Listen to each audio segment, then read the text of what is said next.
ijtimoiy tarmoqda hamma har xil videolar qo'yadi. Shuni tushunib olinglar. To'g'ri, meni ko'pchilik yomon ko'radi. Videolarim sizlarni g'ashingizga tegishi mumkin. Endi meni yomon ko'rgan insonlar uchun bu tabiiy hol, yomon ko'radi har bitta videoyimda. Lekin meni yaxshi ko'rgan insonlar men qanaqa video olaman, har qanday videomda baribir yaxshi ko'raveradi. Biladi-ku ular. Meni yaxshi ko'rganligi uchun ularga meni videolarim juda ham yoqimli, yoqadi har bitta insonga. Lekin meni yomon ko'rgan insonlarga esa videolarim hech qanaqasi yoqmaydi. Faqat ulardan min topadi xolos. Shunaqa. Ularni asabini buzadi xolos ba'zi videolar. Chunki ular meni yoqtirishmaydi, shuning uchun. Yomon ko'rgan insoningizni videosi chiqib qolgandan keyin albatta negativ fikr bildirasiz, chunki siz uni yomon ko'rasiz. Lekin shunchaki o'tkazib yuborish kerakligini tushunmaysiz.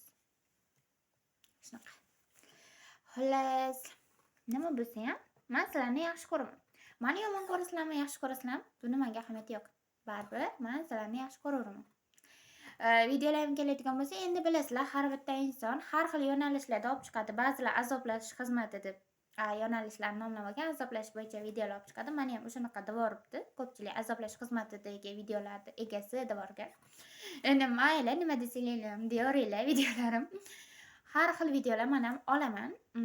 Lekin shu kungacha men hech qanaqa ochiq-sochiq yomon videolarni olmaganman. Unaqani men o'zimga ep ham ko'rmayman, chunki men hech qanaqa ko'tarilish uchun tanamni ko'rsatib video olmayman. To'g'ri, boshqa har qanday qiliqlar qilib video olishim mumkin, lekin men o'zim tanamni ko'rsatib, ochiq-sochiq kiyinib, rasvo ishlarni qilib video qo'ymayman, joylamayman ham. Lekin boshqa mayli azoblash xizmati debsizlar, shu azoblash xizmatiga o'xshash videolarni juda ham ko'p olganman, joylaganman. O'shanaqa videolar olishim mumkin. Bachkana bo'lishi mumkin sizlar uchun. O'ta bachkana videolarni ham olishim mumkin, lekin unaqa rasvo ishlarni qilib, rasvo bo'lib ko'tarilmayman. Soxta o'zimdan ko'kla Barbini ham yasab olmayman, ya'ni chiroyli bo'lib tanalarimni ko'rsatib, chiroyli bo'lib unaqa videolar olmayman. Lekin unaqa qizlarni ham men hozir bitta yomonlamoqchi emasman. Ochiq-sochiq kiyinadigan qizlar ham juda ham yaxshi qizlar hisoblanishadi. Ular hech qanaqasiga yomon qizlar emas. Men ularni bu gapim bilan yomonlab ketmoqchi emasman. Men ularni kuzatganman, videolarini ham har bitta qizni kuzatib chiqqanman, lekin har bitta qizni o'ziga o'xshash, ya'ni o'zi tanlagan har bitta qizning yo'nalishlari bor. Ochiq-sochiq qizlar bilan ham suhbatlashib ko'rsangiz, ularning muomalasi juda ham chiroyli-da. Boshqa qizlarga nisbatan ham muomalalari juda ham yaxshi. Sizni qaytanga ko'taradi, maqtaydi, hurmat qiladi o'sha qizlar ham.